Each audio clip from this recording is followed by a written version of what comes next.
Brett, I wish I could give you a reason for why our gains have been essentially halved in the last 10 minutes. I don't have any for you, just to say that we're up about 89, when about 8 minutes ago we were up about 169.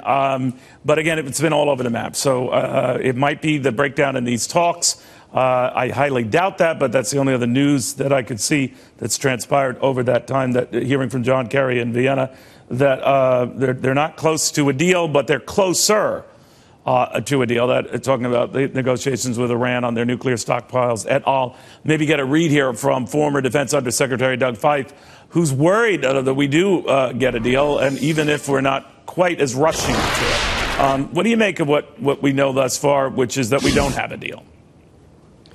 Well, it seems that the administration is so eager to get a deal that the Iranians are pushing harder and harder. But how do we know that? I mean, how do we know that they were really quick to rush a deal? They would rush a bad one, right? They're obviously not.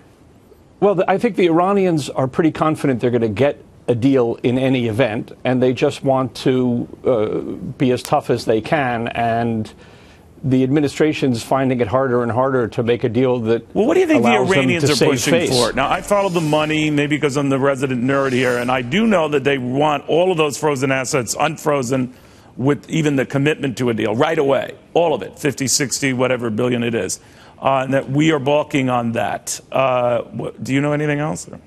Well, I think the main thing they're interested in is the money. Right. The main thing is the lifting of sanctions, but they also have. It's a very ideological regime, and they have enormous pride and ideological hostility to the United States tied up in this, and they want to humiliate the administration, and they've been going out of their way with statements from their supreme leader and their negotiators that are essentially insulting to Secretary Kerry and President Obama. And that's important to them, too. And I don't think they want to lose the deal, but they do want to maximize the humiliation to the United States and rejecting all kinds of promises that the president has said that we're going to get certain things, and the Iranians want to make sure that they deny us those things like inspection rights. Yeah, the other thing that happens, and sometimes it's either coincidence or just weird, or just another reminder we shouldn't trust the Iranians, to your point, Doug, and that is this new report out of the FBI Director Committee saying that over the last 4 weeks they've arrested 10 individuals, potentially with ISIS links, that wanted to disrupt, or who wanted to disrupt, our July 4th holiday. We don't know what the details were. We don't know where they wanted to disrupt. We don't know what one location, lots of locations. But we do know enough about ISIS is that Iranian money and Iranian interest and support funnels its way there. You'd think that'd be a reason enough for us to go slow here, but what do you make of all this? Well, I don't know whether the Iranians are specifically supporting those ISIS people, but it really noteworthy, extraordinary, that the Iranians support both Shiite groups and Sunni groups that are anti-Shiite.